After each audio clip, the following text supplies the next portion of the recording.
The O'Reilly Factor is on tonight. This bipartisan report from the Senate Intelligence Committee concludes Benghazi was an al-Qaeda-led event. Well, that blows President Obama's initial reaction out of the water and also embarrasses the New York Times, which reported to the contrary 3 weeks ago. So now one big question remains. Why did the president not define the Benghazi terror attack clearly? We will have a special report. Not God bless America, God damn America, that's in the Bible. Radical preacher Jeremiah Wright hired by the Chicago Teachers Union to give a Martin Luther King address. Are you kidding me? We'll tell you what this is all about. I've never experienced so much hate ever in my life, ever. And the wife of Fox News correspondent Adam Housey says she's being attacked on the net because of her skin color and marriage. Mr. Housley will be here. Caution. You are about to enter the no spin zone. The factor begins right now.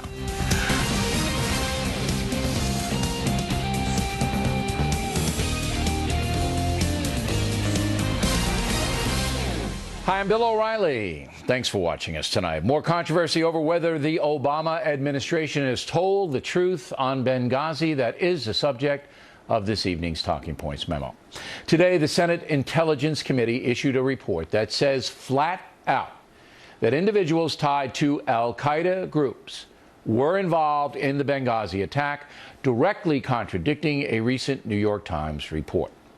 That comes on the heels of the House Armed Services Committee report yesterday that says the same thing, but went a bit further.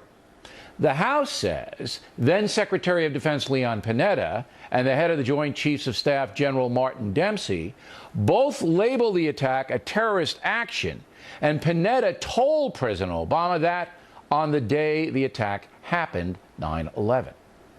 So now we have a major situation, but the president still has not commented on the latest reports. Why, if these military leaders testified to Capitol Hill that they knew it was an attack, almost immediately, why did you continue? I'd say one thing, two things. First of all, of course it was an attack. The facility was attacked. Right, there was never any doubt about, come on, Ed. I mean, I know there's a desire here to that's what you said, color outside the lines, but this is just not factual. Of course it was an attack. It was an attack that led to the deaths of 4 Americans. Another dodge by White House spokesman Jay Carney.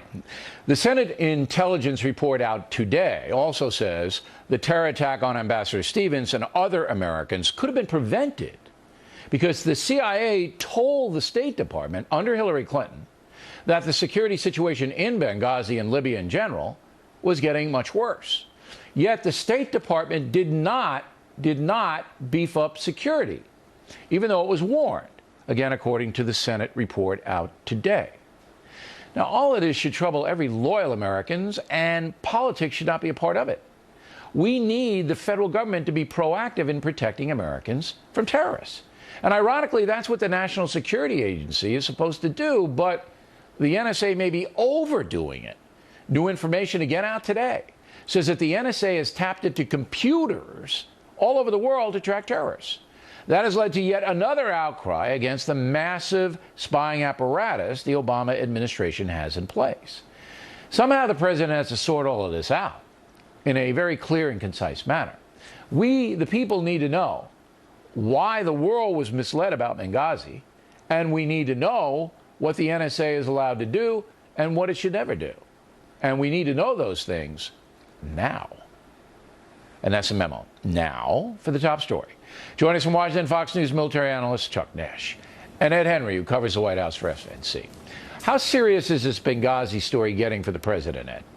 Well, I think this is explosive, the Senate report, because when you saw Jay Carney there kind of changing the narrative a bit and saying, of course it was an attack, we know that's not what Jay Carney said from the podium for a week or so at the beginning, right after this attack. And so people can see through that. But more importantly than that, or talking points, or who said what, is the Senate report cuts to the heart of the matter that they say the administration could have done more to prevent these attacks and maybe save these 4 American lives, prevent them from from ever being attacked. And why that's important is they can't just dismiss this as another Darrell Issa investigation, a partisan thing by House Republicans. This is a bipartisan Senate committee, the Senate Intelligence Committee, chaired by a Democrat, not a Republican, Dianne Feinstein. So it's harder for them to dismiss it. But frankly, at the end of the day, Jay Carney said today they've cooperated with several investigations, turned over thousands of pages. There's no smoking gun.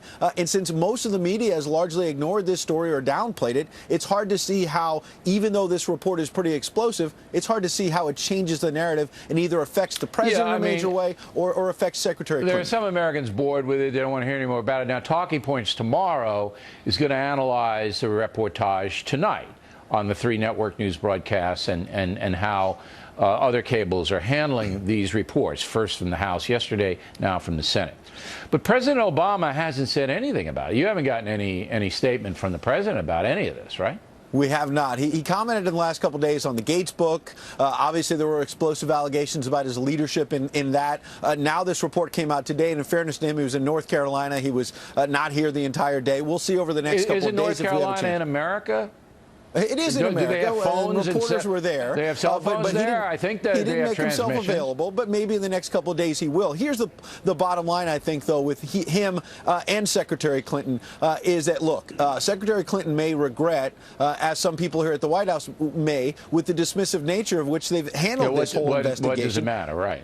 When she said, what difference does it make now at this point? Well, when 4 American lives are lost, now you have a report not just about those deaths, but about how her State Department could have taken steps to prevent these attacks. That raises questions about her leadership. Again, do I think that's going to be the top issue in 2016? No. You've got the economy, you've got health care implementation, all these other issues. But this report, bipartisan, suggests that Hillary Clinton, as well as the president, can't just dismiss it.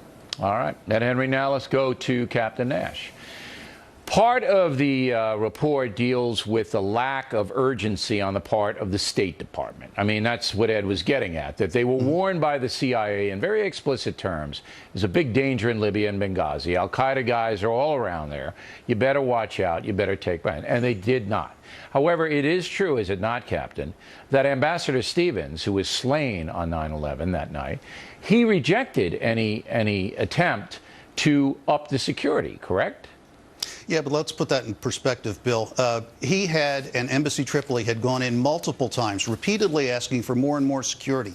He was denied those requests, and in some cases, they didn't even give him the courtesy of a response. So when outside of his agency, a military officer, now AFRICOM, General Ham, offers him security, if he takes it when his own bosses have been saying, no, you don't get it, you don't deserve it, what's he going to do? Take it from the military? Might look bad. All right. Yeah, I can see that bureaucratic stuff, and maybe somebody would get mad at him in Washington. Do you see, Captain, culpability on the part of the President of the United States in this, or was it just a massive foul-up that he just didn't want out? That's hard to tell, Bill, but I can tell you after looking at the timelines in this report and looking at the testimony that the House released yesterday, it was known within 15 minutes. General Ham just happened to be back here in Washington at the time. 15 minutes later, he was briefing the chairman of the Joint Chiefs, and then they briefed Secretary Panetta. And then those two guys went over to the White House to see the president. So this was not a surprise. They're discounting things because the CIA station chief in Tripoli said, oh, well, it was an attack, but they put it in an email, not an official message. Well, there are emails that are quoted all over this thing. I got one more question. I asked this question last night. Leon Panetta, the Secretary of Defense, knew that what Susan Rice was saying to the world, the UN ambassador put out by the Obama administration, was false. Panetta knew it was false. Yet Panetta said nothing. What do you think of that? Half the people in Washington knew that that was false, and everybody didn't say, and nobody said anything. And now it's all coming out. These people have left office. They're outside of things. They can't even, get them back up to testify. Should Panetta have said something? Absolutely, he should have said something. Right. Captain, thank you. Next on the rundown, Maria Shriver saying women need income equality, and President Obama is responding to that. Also had Reverend Jeremiah Wright teams up with the Chicago Teachers Union. You're not going to believe this story. The Factor is coming right back.